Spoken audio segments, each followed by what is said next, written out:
ఒక్క సీతారామరాజు చనిపోతే లక్షలాది సీతారామరాజులు పుడతారు.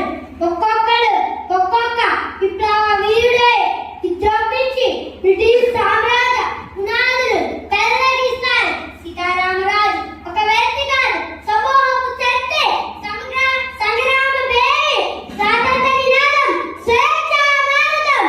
ఈ మట్టిలో ఇస్తూ కూర్చుంటే చిత్తమన్ను చితిమంటలు ఆరిపోతాయనుకున్నావా? ఆరవు మనకు మనమే ఆపుకోవాలి. అల్లుడు, నీకు అవమానం జరిగిందని నీవనుకుంటున్నావు, కానీ మేము సార్వభౌముడికి అవమానం జరిగిందని బాధపడుతున్నాం. అందుకే నీకు మైక్ రావట్లేదు, మైకు జరిగిన అవమానానికి అదే పాండవులకి బహిరంగంగా జరగాలి. అవమానం కాదు, పరాభవము, తలెత్తుకోలేని పరాభవం. అందుకే వినండి, పాండవుల పతనానికి ఈ శకుని